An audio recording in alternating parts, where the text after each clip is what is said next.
Good evening. Welcome everyone to the December 10th Commission on Disabilities meeting. If we could please salute the flag. I pledge allegiance to the flag of the United States of America and to the republic of which it stands, one nation, under God, indivisible, with liberty and justice for all. I'm going to do a roll call of the members. Myself, Ralph DeChico, is present. Jason Barone. Present. Mario Gramanis, Present. Ellie Vargas, Present. Anne Marie Fiore, Present. and Pauline Perno may be able to attend, but if she does, she's going to be late. She had a little conflict at the last minute, so I'll start the meeting and then we'll see if she can join. So I will move on to item number one. Is a motion to approve the meeting minutes from the November 12th, 2024 meeting. I had sent everybody out the meeting minutes from last month to make sure that everybody could take a look at it. If does anybody have any questions about it, or were there any errors or any omissions that were not in the meeting minutes that anybody could remember? Motion to approve. Seconded. Motion to approve by Jason. Seconded. And second by Mario. Okay. Item number two is the guest speaker. We don't have any guest speakers for this month, so we can skip right over that. It's a busy time of the year, so that's probably the reason being for that. Item number three is updates from Pauline and Emery regarding the calendar for future month guest speakers. I know Pauline had told me that she hasn't heard from anyone as of yet, that she has phone calls out there still. And I'm assuming Emery is the same for you, that we haven't heard. You haven't heard anybody for any future meetings yet or anything like that. Yes, same. Hoping for the new year and more program-minded guest speakers. I think I'm going to be focusing on. So hopefully some will pop up in the new year. Perfect.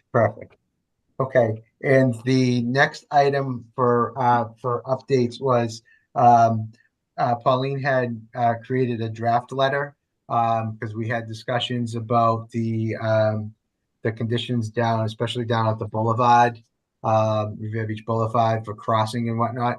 I had sent a copy of that draft letter to everyone, so I'm not sure if everyone was able to take a look at it. I sent it out, I believe, last evening. Did everybody receive that email with that draft letter? Yes. Is there any questions or any suggestions or any omissions or anything that we should add to that? Of course, it was just a draft, and it's going to go on our Commission on Disabilities letterhead. We're going to send it to the state delegation that represents that area. And I didn't know if there's any other suggestions or anyone else wants to comment on it. Open it up to the members.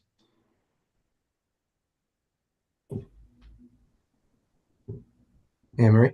No? I think it thinks it looks good. It's a good motion, and hopefully it will go through and get some traction. Okay. What I'll do is I'm going to table this for a few minutes to see if Pauline does come on, and we'll take this up at the end, and then we'll see if she has anything else she wants to talk on it. And if she does not come or whatever, then we'll put it out there for a motion to approve this draft letter to send. But we'll wait till the end of the meeting. We'll move on to item number 4 was discussion regarding the Community Music Center of Boston proposals. As a commission, we always seek programs we can implement in Revere to benefit children and young adults with disabilities. I know, Anne Marie, you had sent me some notes on information that you were going to have further discussions with Rachel from the music program.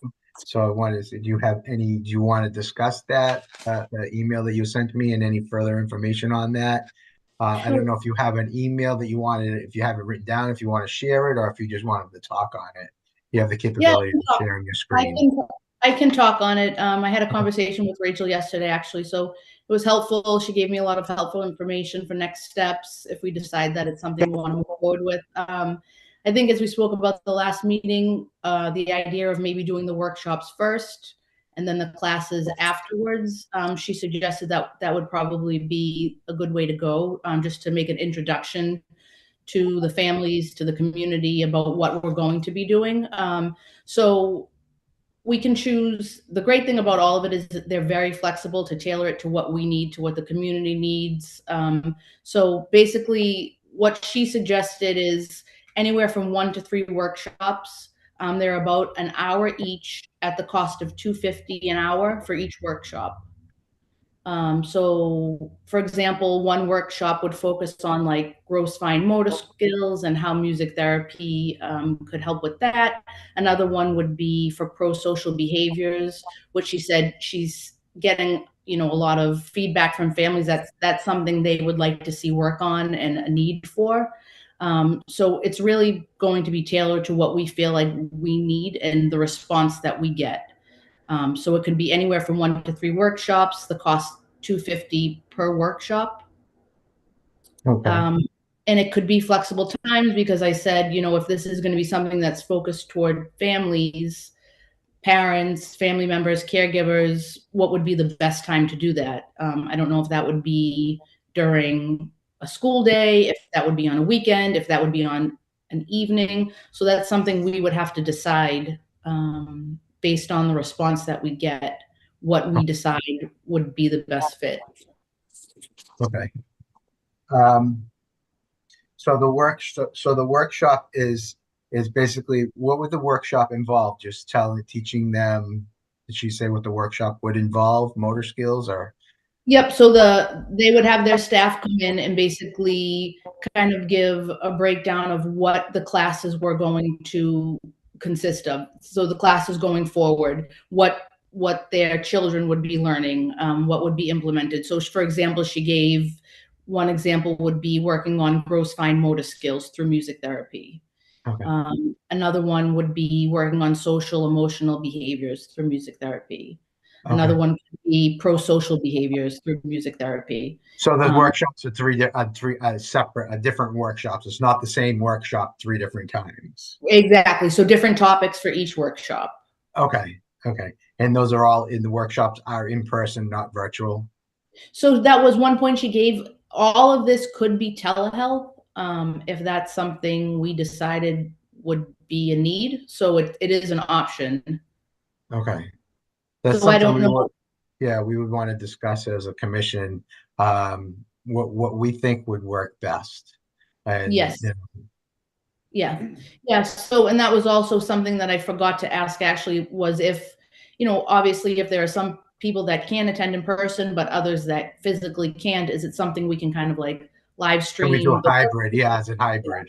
Yeah. I would think hybrid would be a great target just because if you're able to have like a nice space, one camera showing what items that they would need at home, I think hybrid would be great. Just my opinion. I agree, Ellie. I think that would be a really good fit and would reach more people maybe. Yeah. Even if it's not me there. Oh, sorry. because it's not a cost per person, it's a cost per workshop. So would they have that capability of doing that, or is it something that we would have to provide? And we could talk to Revere TV about possibly streaming it if they don't. But I'm hoping, there's all different avenues. But do they have a hybrid component? If not, the other option is we could talk to Revere TV about possibly doing something like that. That would be great. And the best thing about the conversation was they're very flexible. They're basically going to tailor it to what we need and the needs of the community. So it seems like a hybrid would be something they would probably be able to accommodate. Okay. Agree. I mean, I'll volunteer if they have the equipment. I'm okay with computer stuff, but I like the behavioral stuff, especially with kids with disabilities and Well, whatnot. it's just going to be, the beginning is just going to be a workshop that they're going to tell people what the programming is going to be basically do after. So the workshop is it's just going to be basically, Emery, if I'm correct me if I'm misspeaking, but the workshop is basically going to be informative what the program will involve. They're basically just gonna it's going to be on almost like on a high level. They would probably wouldn't. I don't think they'd be demonstrating. They would probably just be explaining it more. Is that the feeling that you got? Well, it sounded like they may demonstrate as well because she mentioned in the cost, everything is built in for like setup, equipment, all of that. So it could, some of the workshops could potentially involve demonstrations on what the actual classes will be. Okay. So they pack a lot into the hour for the hour workshop. Yes, yeah, and anywhere from 1 to 3. I mean, it's also our decision whether we want to have the workshops geared just toward family members, caretakers, or if we also want to have the participants in the workshop as well, which I think we discussed that maybe we would like to break it up, but that's also something that can be flexible as well. Yeah. And that's what we could do, we could have a discussion on that. I'm figuring we probably want to have a discussion on that now, how we would want to move forward on it. So we can solidify if we're going to move forward, this is how we're going to want to have the workshops. Um, was there any other, before we like figure out formally how we want to do it, any other information that you wanted to go over that she gave us, that you Yeah. just, Yep. So the classes also can be tailored toward our needs. It can be seasonal. It can be, we could do like a pilot program just to sort of see what the response we get is, and if it's a great response and people feel there's a need for it, we can add from there and build from there. So basically, the class could run anywhere from monthly, 3 months, annually, whatever we decide we need. And then the classes are 106 per hour. Um, they can be weekly, bi-weekly. Then also something that she mentioned was depending on the age range that we get. So say we get a mix of young children and also older teens, they like to separate by age. So if we get a good mix of age range, we would basically do like back-to-back classes, for example. So if we decided that we wanted to do an after-school session, we would maybe do the younger kids first in the first hour, and then the older kids in the second hour. so So they now would. that $106, that 106, that's a flat rate, or is that per student? That's flat rate per class, and I believe she said 15 max Okay. per class. 15 students. Okay, so yeah, so basically, if we had, let's just say, if we had an age bracket and it varied in ages, we could have, if we have students in a range from, let's say 3 years old to, let's say, 18. We would probably could have like a 3 to 9 year old, and then a 10 to 18 or something like that, to split it up that way, depending upon the numbers of students. If we had a great turnout, let's say that we had 45 students, then we possibly could break it down to a third session and break the numbers down to, 3 to 9, 10 to 13, and 14 to 18, depending upon how the numbers go. And if we needed a third session, we'd do a third session. It would just cost an additional $106 to do that. That's correct. And she also mentioned, for the younger kids, obviously attention span isn't as great as for the older children. So for the younger children, it would be more like a half-hour class. Yeah. And then for the older children, an hour class. But it still is a 1 hour flat fee just because of setting Right. up, breaking down. Yeah. Yeah. Do they have a suggestion?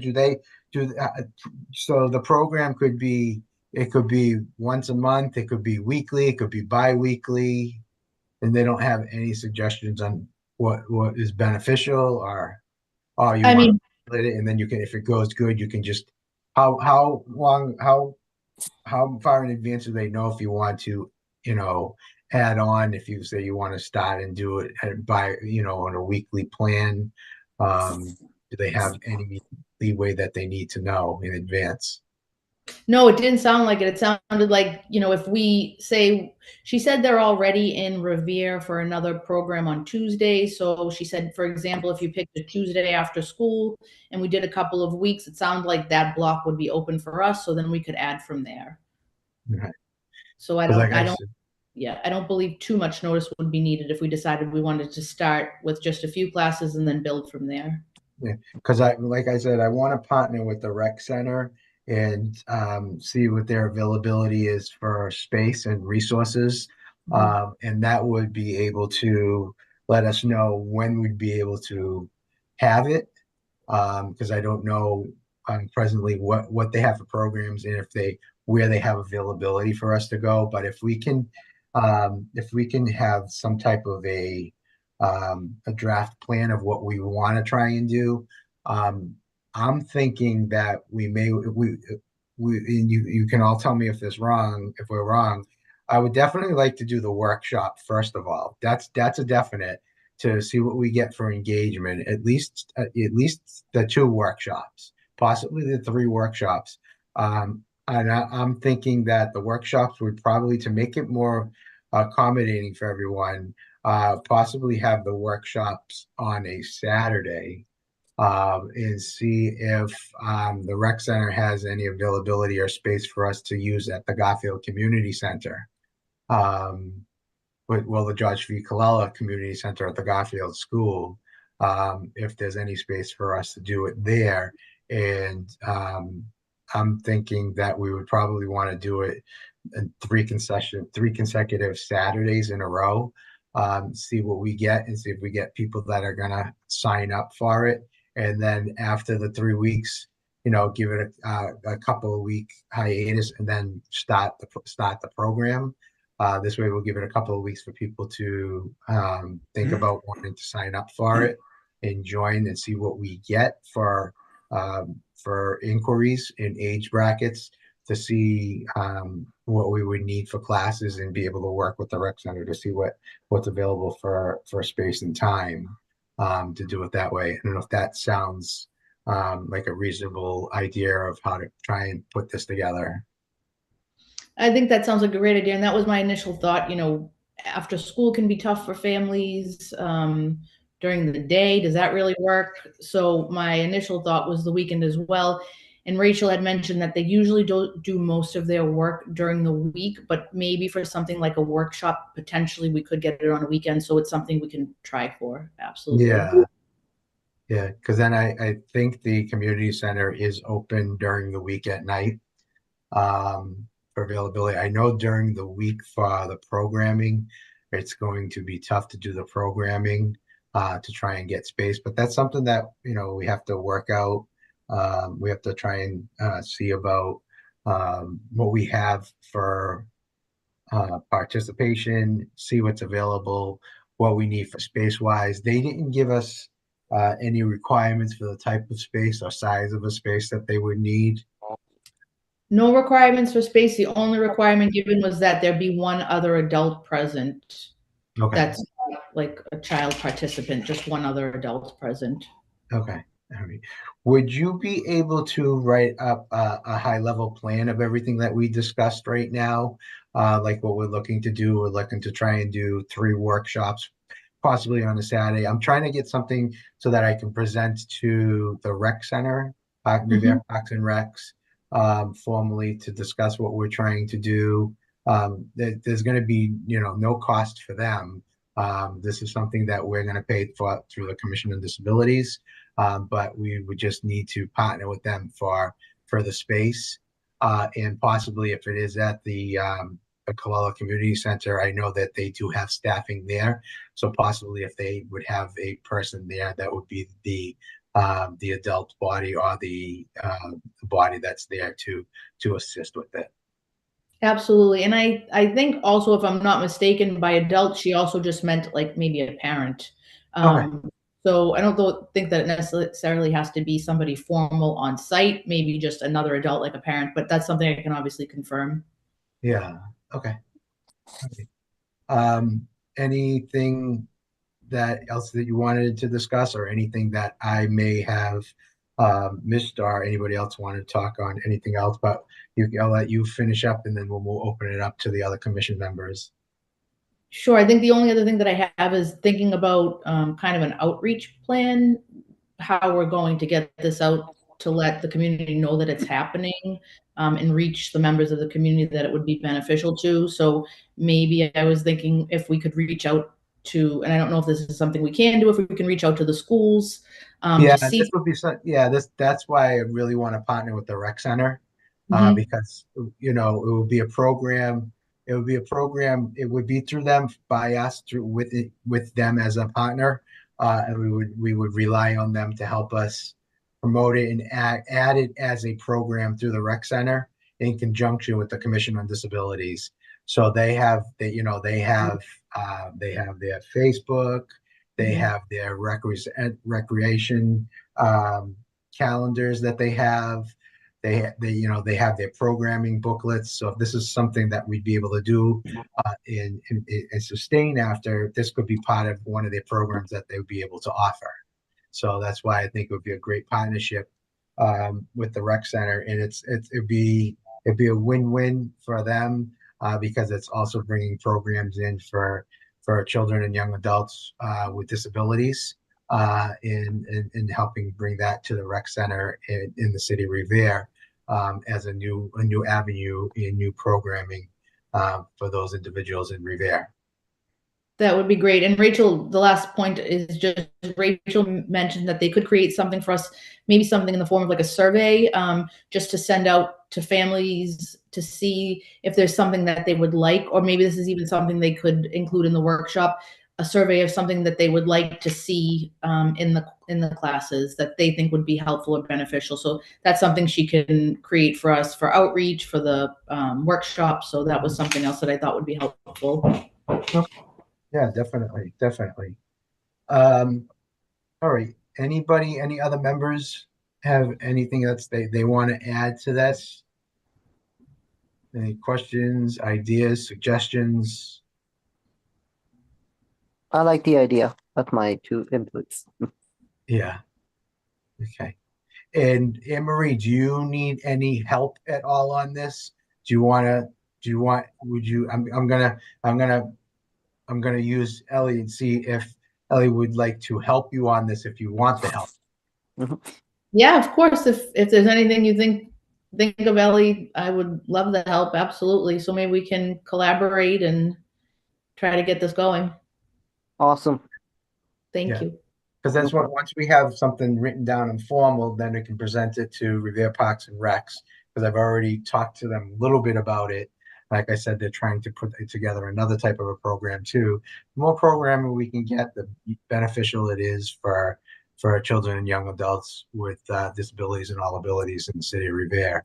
It's a need. So this is something that would be great, and something that we could help fund. But as always, we just don't want people to sign up for it and not show up, and um, you know, and take the spot of somebody that would want to be there. But because there's going to be a limitation on the amount of people that we can have in the program. We're really going to need people to commit to it. So any suggestions that we can have on how we're going to be able to do that, that's going to be the thing. That's why I'm thinking we definitely would want to pilot it and see how it would go. So it would definitely have to be on a pilot plan to see how we would do it. And I'm possibly thinking, well, if we pilot, we'd be able to get a better idea on what the feel is in the community for it. And then we could probably break it down into, maybe we had to break it down into a couple of different sessions. So if we get more participants than we needed, we could break it down to by the season, spring, summer, fall, winter. And this way we can get different people involved in doing it. So it's not the same people doing it all the time, and we can just have a rotating or monthly or something else, or bi-weekly, different people bi-weekly or something like that, if we get I that much of a response. Yeah, I think that's a good idea. And then we can just see how it evolves and maybe build off of it. Right. Yeah. Okay. All right. I hate to put a lot of pressure on you guys and put on this off, but you're doing a great job in getting this information. But like I said, I'm just going to need a lot of help. It's a lot of work. I know it's a lot of work, but if we can get this going and up and going as a pilot, I think it's going to take care of itself after. It's just the initial of trying to get it going. I know that for a fact from the All Abilities Beach Day. But once you get things all together, it'll be, I'm not going to say smooth sailing, but it will be a lot easier once we have, a lot of the groundwork set for it. Absolutely. Okay. Agreed. All right. All right. So yeah, so just, I'm not going to bother you on it. I'm going to carry this over as next steps for the next meeting. So whenever you get anything, you can either email me, or we could say, well, we'll present everything for next month. If it's done before that, then I can present it to Parks and Rec, and then we can go from there. Sounds like a plan. Okay. All right. Thank you. Um, Item number 5 is the Dakota Commission on Disability Alliance had their monthly meeting last Wednesday, December 4th. Just going to let you know that DPC, which is the Disability Policy Consortium, who hosts the monthly CODA meetings, is in the processes of hiring for a few positions, such as a community organizer, an executive assistant, deaf and hard of hearing ombudsman, and hard of hearing ombudsman, along with a few other positions. For more information to apply, you can visit their website at https semicolon backslash backslash www.dpcma.org. And DPC, next item was that DPC also mentioned that the next legislative session begins again in January. Soon after, they will start having advocacy updates for their new session. So that's what they did. The next item at our monthly coda is Newburyport COD spoke about a new program that they will be implementing called Project Lifesaver. And there was a few chuckles. It's not the candy, it's not the Lifesavers candy. It's called the Project Lifesaver. And what it is they're going to be partnering with their local police department and council on aging. This technology has a success rate of being able to locate a lost individual within 30 minutes, Wow. much faster than than other types of technologies that's out there. Their initial cost to implement this will be approximately $9,800 for the first year. This includes wrist or ankle transponders for 14 individuals, along with equipment for 3 police cars and other equipment needed to be installed throughout the community. It also includes all the training necessary for the police officers.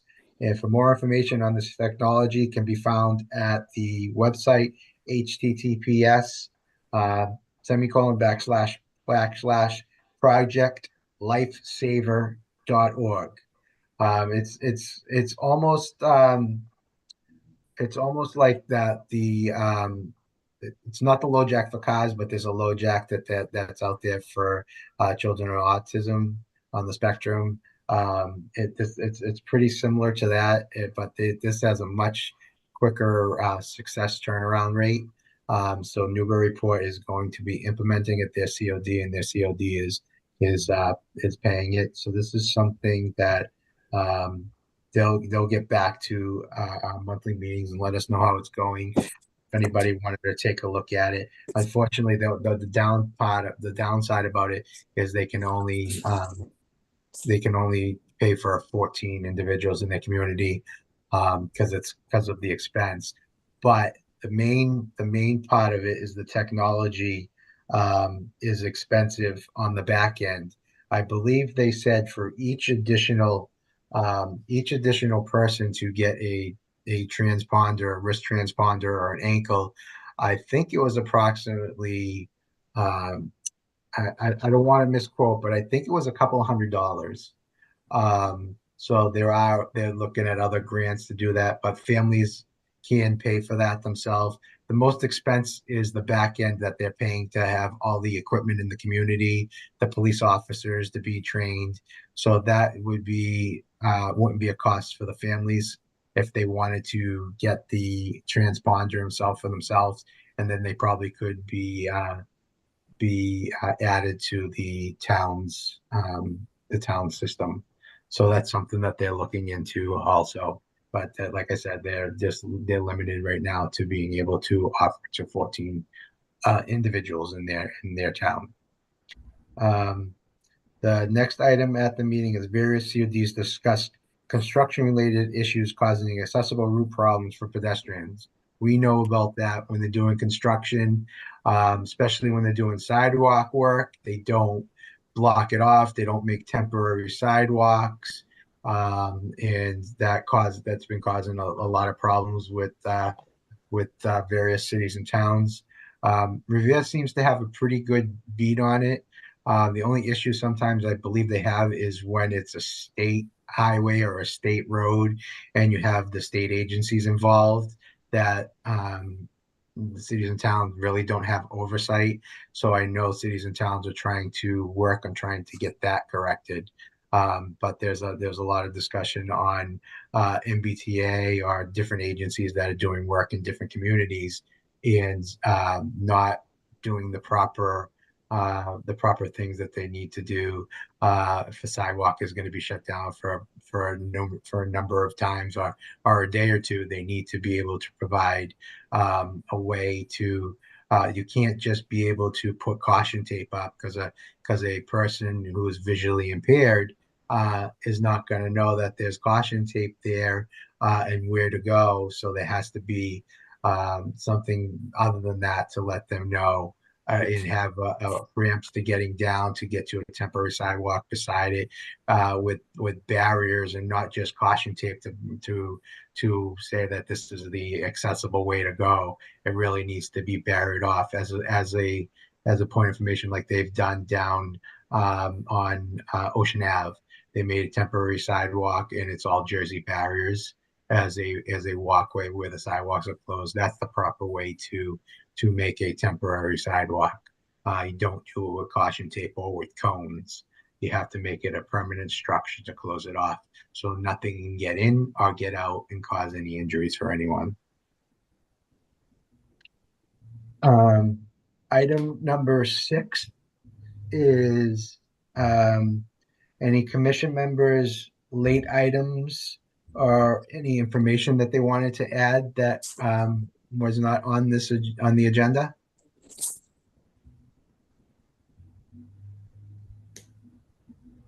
Going once, going twice, gone 3 times. Okay. Item number 7 was residents' concerns and issues. I have not received any. And just going to let you, just going to as public information just to let people know, because I did get a couple of requests that a couple of residents have received parking tickets stating that they were parked in a handicap spot. They had a placard and they send it to me. Anytime you have something like that, you would just either contact the parking department or appeal the ticket. Doesn't come to the Commission on Disabilities because that's just going to delay it. So you just want to contact the parking department, or you would just do the appeal process that states on the back of the ticket with your explanation for asking for a hearing, and then you would go for there. So we just wanted to put that out there for public information to let people know on that. Before I move any further, I just wanted to go back to item number 3, the draft letter that Pauline created. Just to as we had nobody had anything that they wanted to add or change to it. I'll ask what the will of the commission is do we want to table this and wait for Pauline to next month, or do we want to make a motion to accept the draft letter and submit it? So it's the will of the commission. I read it. I like it. I mean, if you want to wait for Pauline, that's up to you, but seems good. Want to do a roll call of the members to see if they want to table it? And if you want to table it, you would just say yes. If you don't want to table it, you say no. And then we take a vote. What happens with that, then we would take another. So we have a motion for a roll call to table the draft letter created by Pauline till our next meeting. Mario Gramatis? I don't know, maybe we should wait. I don't know, I'm Okay, so not sure. you're yes to I'm table? unsure, yes. Okay. Anne Marie? Yeah. Okay, yes. Jason Burrow? Yeah, I'm okay with that. I mean, I don't think Pauline has a lot to say on it, but I think we could just to be confirmed before it gets sent out, Okay. just to make sure she And doesn't have a couple more things to do. You know, she may not have anything. She just may, you know, but since she's not here, I don't want to say that we're going. okay. Hmm. And Ellie? I'll go with yes because everyone's Oh, agreed to it, so it's fine. okay. And I will vote yes. And what I will um should I read do you think I should read the draft Yeah. so that so that we have it in our meeting? Um we have so far okay, let me just get it here. Hold on one second. Have it here. Okay. So this is what we have so far for the draft. The City of Revere Commission on Disabilities has been discussing some pedestrian safety issues along the beach in Revere. Pedestrian traffic has been on the increase as a result of new construction, people commuting to the MBTA station, as well as individuals who walk uh, daily for their wellness. With this increase, daylight savings time change, and the approach of winter, pedestrian safety continues to be of utmost importance and will continue once spring and summer returns. Although lighting along the boulevard is present, there is a clear need for pedestrian crossings to become illuminated. Signage alone is not enough. While crosswalks, caution cones, and barrels signify pedestrian walkways, illuminated flashing signs indicating the presence of person crossing would be an added safety net for individuals walking along the beach. Additionally, illuminated signs such as rectangular rapid flashing beacons, which abbreviated as RRFBs. RRFB signalization has proven to increase the driver's attention to foot traffic and decrease accidents and injuries. That being said, we are urging you to bring this matter to the appropriate persons at the state level for further discussion and implementation. As a commission, we appreciate your attention to this matter and look forward to having further communications. Regards, and it will all be signed by the Commission on Disabilities with each one of our members' names to it. So what we do is we'll table this till next month. And what this will also do is please review it. And if you want anything else added to this, um, please have that ready. You can email it to me and I can add it to it and we can discuss it before we formally make a motion to approve and send it at our next monthly meeting, if that sounds okay. Sounds good. Okay. Great. All right. Let's see where we were back to regular motion. So next steps, item 8 is next steps. So next steps, we have Anne Marie will be working on a formal, what did we say we were going to call it? A formal plan Yes. for music program,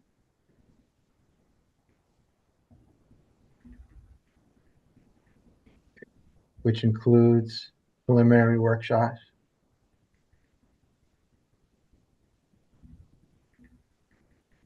We want to do three, right? 3 preliminary workshops.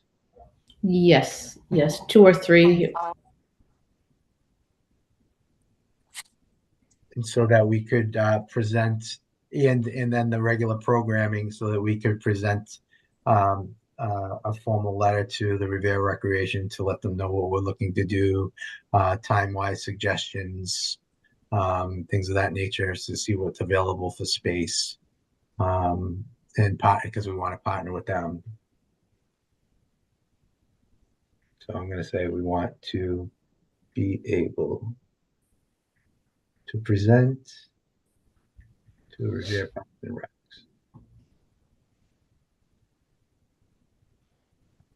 Okay, that's that. The next thing for next steps is we tabled draft letter regarding pedestrian crossing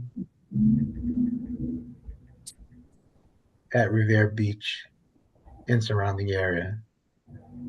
You know those caution signs they have like near Orient Heights? Those are great. You know, Yeah, just also, those are the ones. yeah, Yeah, those are the those would be bomb. RRFPs. Yeah. I almost got hit a bunch of times during night. Stinks. Oh, yeah, those are what the RRFPs are. Awesome. Yep. I think, and of course, the normal, any updates for calendar. Where we usually put it on here. Calendar for future monthly guests.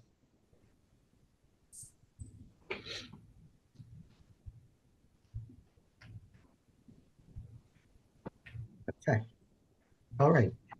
I didn't forget anything, or was there anything else we needed? Those were the 3 items, I believe. Yes. Okay. Absolutely. All right. I'm doing a dual role tonight, so I apologize. I'm trying to take notes at the same time, so I apologize if I'm going a little too slow for everyone. Item number 9 is the reminder. The Commission on Disabilities office number is 781-286-8267. Residents can also call Revere 301 directly and speak to their staff Monday through Friday. They will answer most questions, but if they cannot, or if you want to talk to our department directly, ask to be transferred to the disability office. Please leave a detailed message and someone will get back to you soon. As always, don't hesitate to contact us if you want something discussed or added to our monthly meeting agenda. You can also let us know if you want to speak about any issues or concerns. The commission is here to help and assist all of the disabled residents and their families of Revere. Let's see. We have a motion to adjourn. Motion. Second. Good job. Mario and first, second. Okay. Our next meeting via Zoom will be on Tuesday, January 14th, 2025, the new year. Oh no. Oh no, that magic And number. I wrote it right on the agenda. If you noticed, I didn't put 2024, so I did I something noticed. right. So I wanted to wish everyone on the commission and their families a happy holidays, Merry Christmas, Happy Hanukkah, Kwanzaa. Don't think if am I forgetting any? Whatever holidays anyone celebrates, especially to all our Revere residents. Please be safe, and also a happy new year, because we won't meet until next year. Please be safe, and I hope everyone has a prosperous and healthy new year. Thanks, Be you too. kind to each other. Yeah. All right. Have a nice night now. Bye. Bye. Bye-bye. Everyone.